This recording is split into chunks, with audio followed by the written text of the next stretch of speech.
So, a big cause of cramps actually is that you have too much of certain electrolytes or um, minerals. They can be calcium, magnesium, potassium, sodium. They think outside of your muscle compared to inside and vice versa cells in different locations. Now, changes in different ions, amounts of magnesium or something is how electrical signals transverse nerves. And furthermore, there also calcium is necessary and a couple other minerals necessary to make the muscle actually contract, and a flow of other minerals is necessary to make them uncontract. It's pretty complicated. There's a lot of things going on.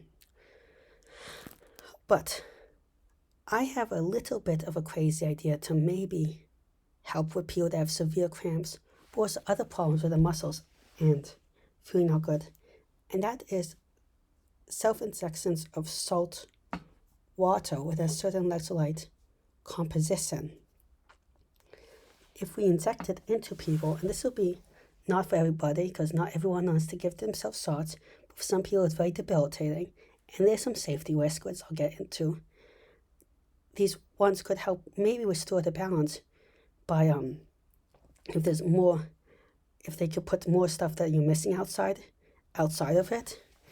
Also, if they have too little, if they have less than of the other stuff that's inside your muscle, that is too much inside your muscle, it can draw it out for osmosis, for diffusion.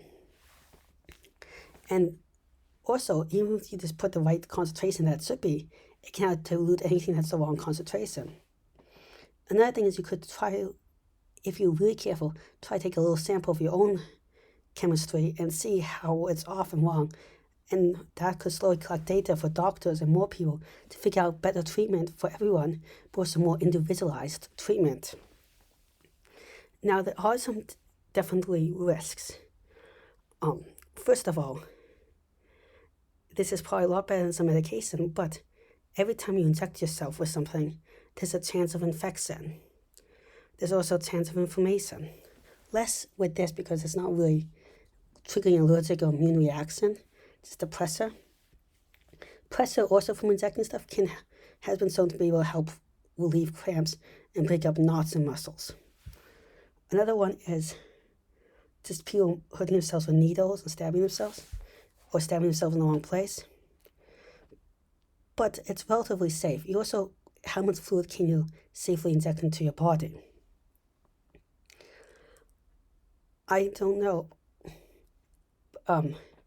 It's also, the more closest to what the body actually is, the safer it is, but the maybe less effective it is. So we also have to think about effectiveness versus safety in this case, because losing a lot of electrolytes or having too much electrolytes can be very dangerous. If you inject something with the exact right amount that your body is supposed to have under ideal conditions, it's very safe, but going over or under can fix a problem better, but it's more likely to also cause a problem. So that, and also some places you can't inject very well. So that's a thing. And also doing it in public looks a little strange, and remembering and stuff like that. And people with muscle problems might have a hard time injecting them. It depends on location. So a lot of little things to think about with this technology that might not be first obvious. Well, and also how well it spreads out throughout the entire muscle, or is just very local? That's also a question. Is a quick shot better, or you have to slowly pump it out, which case is worse? Do you need many small ones or one big one? Is it just a quick relief? I don't know. Well, thank you very much for listening. Please like and subscribe. It really helps the channel out. Also, if any ideas for future videos, comments, suggestions, please leave in the comment section below. Again, thank you very much. Goodbye.